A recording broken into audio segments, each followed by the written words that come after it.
سلام دوستان، مسابقه بوکس تو نظام ولایت فقیه همینجوری روند به روند، مشت تو مشت ادامه داره.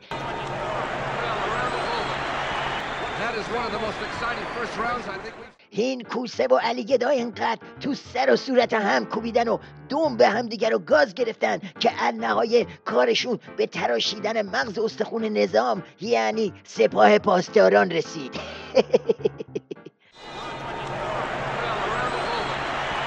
That is one of the most exciting first rounds I think we've seen in a long time.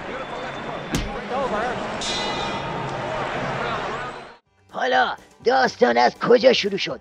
از نمایش مبارزه با فساد و این بوکس شیخ فری تو آبگاه سپاه. شیخ فری میخواست با این ضربه تنه لش سپاهو از رو اقتصاد نظام بزنه کنار تا جا واسه تاجرای غربی وا بشه.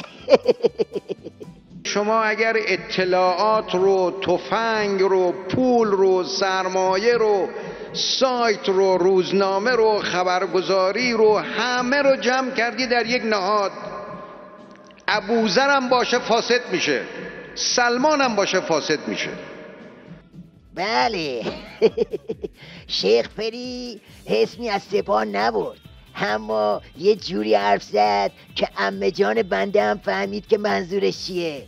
علی گدا هم که دید شیخ فری دست کرده تو حلقوم ولایت و میخواد سیرابی سپاهو بیرون بکشه، 2 تا از خرنوچه هاشو فرستاد تو جمعه بازار تا با یه پاسکاری ولایی حال کوسه رو بگیرن. اول یه آب دزدک عمامه‌دار به نام سعیدی که نماینده علی گدا تو سپاهه پرید وسط و گفت اگر امروز قله‌های بلندی را فتح کردیم و عمق استراتژیکمان را تا ساحل مدیترانه و بندر عقبه پیش بردیم، به خاطر پیروی مردم از مقام معظم رهبری بعد از خمینی است. داره به زبون زرگری به طرف سابا میگه اوی حواستون رو جمع کنید، اگه گله‌های پاسدار نبودن و عمق گندیده استراتژیکمونو تا مدیترانه نمی بردن، الان از ابا و عمامه خبری نبودا. بعد از این نوبت رسید به خرچنگ نظام تا یه خورخوری بکنه و سم ولایت نشونشو همچی بکوبه تو پک و پهلوی شیخ فری و بابا اکبرش. مبارزه با فساد برنامه ریزی و قاطعیت میخواد، عزم برای مبارزه میخواد، با حمایش، با تحلیل، با مچگیری از این و اون، با مچگیری از این نهاد و اون نهاد چیزی حل نمیشه. مچ کجا بود؟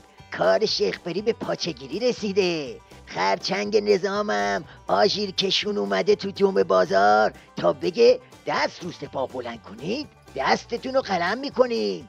بعدم وقتی میخواد مفسد معرفی کنه آدرس دولت رو میده.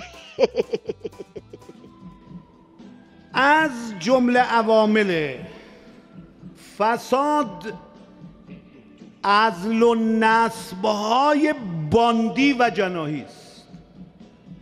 شما وقتی یه باند رو سر کار آوردی، 1 نفر از باند اگر به فساد افتاد خوب رفوش میکنن. تا وقتی که عزل و نصب‌های جناحی باشد، با کمال تأسف باید بگیم فسادها هم ادامه داره. حالا یه سوال 100 امتیازی میپرسم، هر کی بتونه جواب بده معلومه خیلی موشکافه. آقا چرا این 2 تا باند وامونده با وجودی که منظور جفتشون سپاهه ولی هیچ اسمی از سپاه نمیارن؟ ها؟ باریکالله، احسن. علی گدا نمیتونه اسم سپاهو بیاره چون همه چیزشه. میدونه که سپاه بدون تجارت مثل سگ بیدندونه. شیخ فری هم اسمشو نمیبره چون با خودش میگه با سپاه لنگ چطور میشه بگیر و ببند راه انداخت. خلاصه که وزاریاتیه. موشکاب گوشت به زنگه، این بزن همچنان ادامه داره. بزن.